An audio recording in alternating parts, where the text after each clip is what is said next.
learning the laws of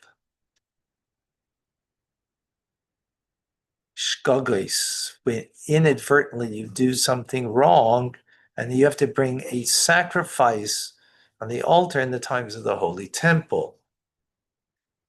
So what we're learning now is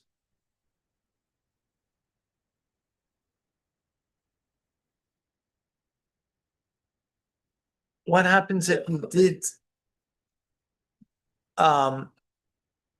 many sins or the same sin many times. So we spoke about relationships yesterday, illicit relations, right? Intimate relations. And remember, inadvertently we're talking about, right?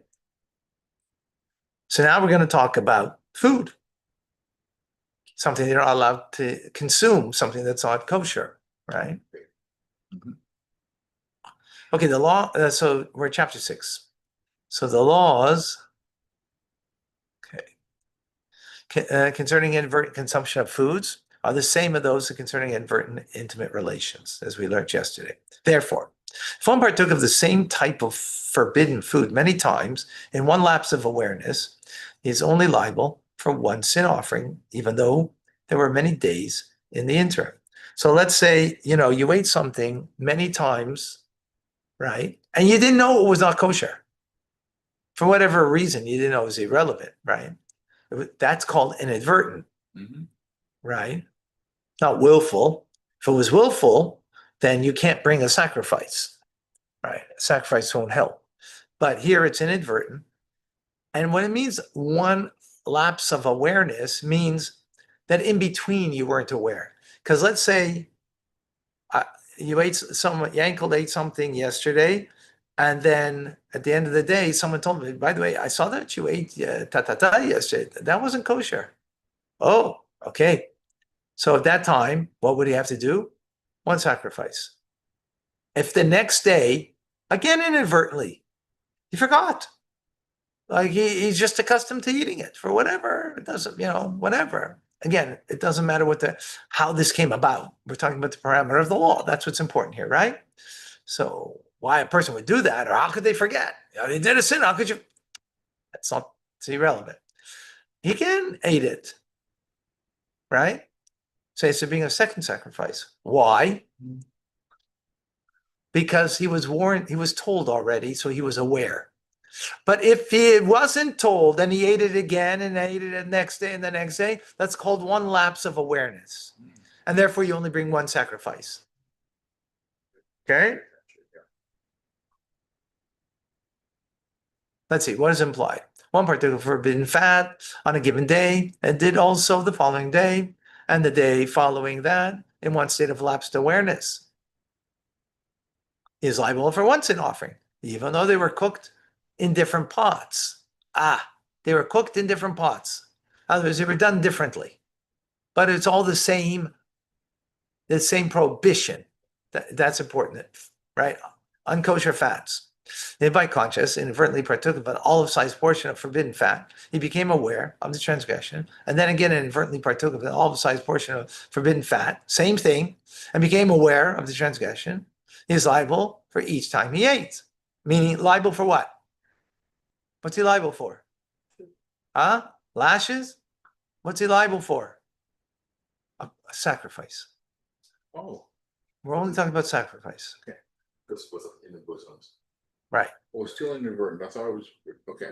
No, Okay. we said inadvertent. We said clearly inadvertent, right? Yes. Okay. For gaining awareness causes each inadvertent transgression to be considered as distinct. Got it?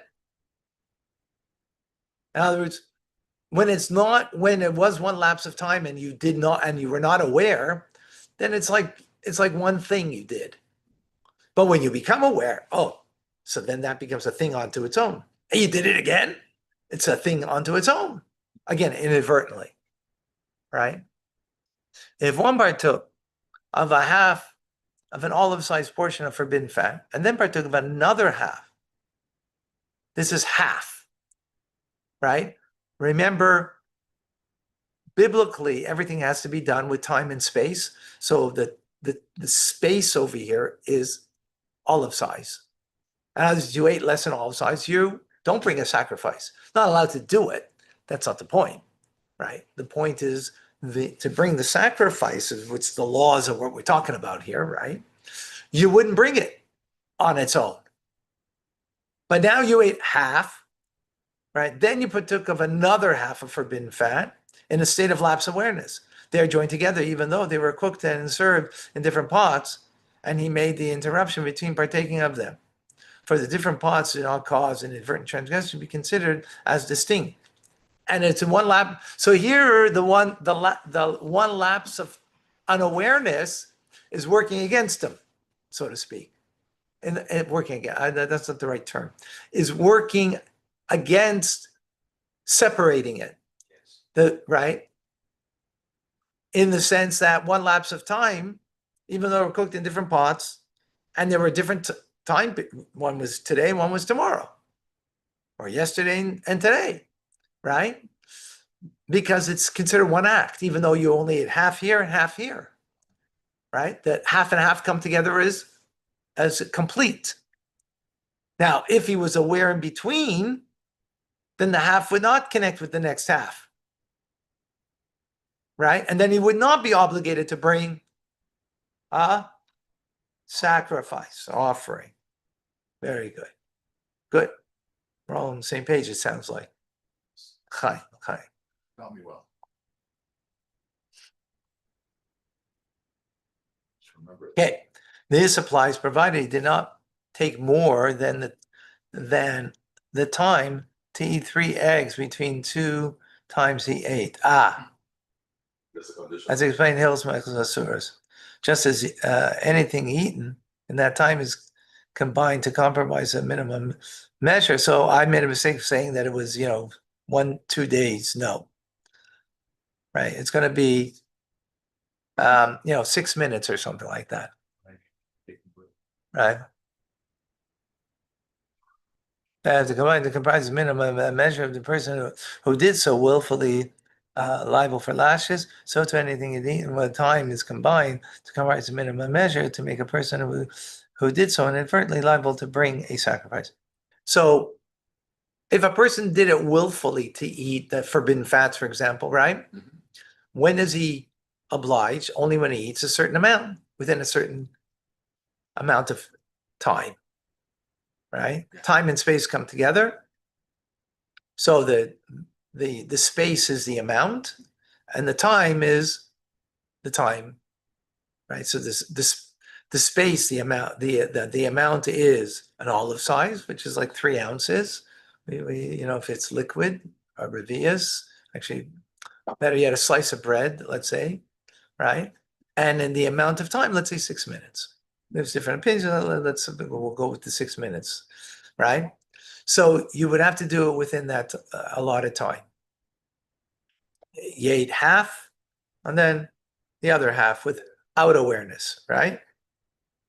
If you did that willfully, you would get lashes. If you did it inadvertently, then you bring an offering. Okay? Notar. Yeah. If a person partook of noisar, notar is leftovers. This is leftovers from a sacrifice, which you're not allowed to have. Each sacrifice has its time period that you could eat it, right? So let's say the korban shlamim, the peace offering, could be eaten that day, the following day, and that night, and the following day till night. 2 days, right? What if you ate it after that? Right, there was stuff left over and you ate it after that. You didn't know that you weren't aware that you shouldn't eat, or you knew that you should inadvertently or on purpose? We're talking about it inadvertently, right? Then have to bring an offering. We're talking about you did it inadvertently. You didn't, if you did it willfully, there wouldn't be the law of bringing an offering, right? Right? Yeah. The sacrifice.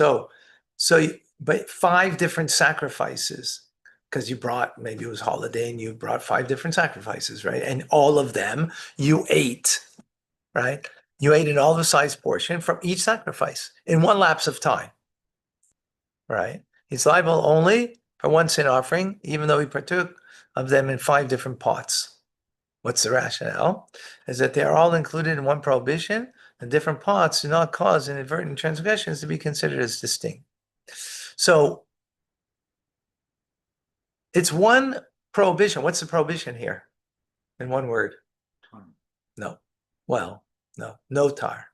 Noisar. That's the prohibition, right? Leftovers, right? Right? That it's left over the time period, right? That is one prohibition. The fact that it was in 5 different sacrifices, and those sacrifices were cooked in 5 different pots, doesn't make it distinct. Why? Because there was one lapse of awareness, right? Is that clear? Now, there's something else here that is another issue. Nor do the different bodies of the sacrifice cause inadvertent transgression be considered as distinct. There's no difference whether one partakes of meat that is nicer from one sacrifice or from many sacrifices. So you might make the argument that, okay, the pot doesn't make it distinct, but it's 5 different animals that you took from. So why isn't that make 5 different sacrifices you have to bring? It says no. That doesn't make it distinct. Interesting, though, we learned yesterday that if a person inadvertently had relations, how this happens, I don't ask me. I don't know, understand how inadvertently you had relations with 5 women, right? Inadvertently. You would be obligated 5 sacrifices because it's 5 different acts of forbiddenness.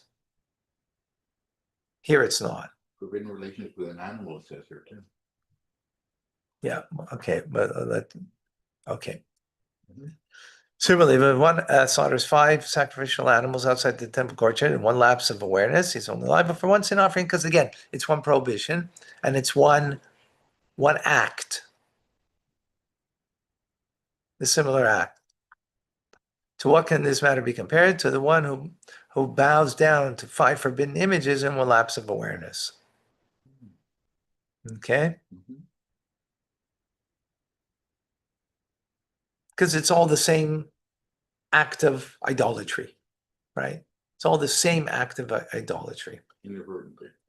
Yeah, it's all inadvertent. Okay, I'm just- It's all inadvertent. Yes. Yeah. All inadvertent. 100%. Okay. Unfortunately, I cannot continue. Be wonderful too, but I can't. All right, folks. Thank you. TRC for today at 4. Thank Yeah. you. Thank you.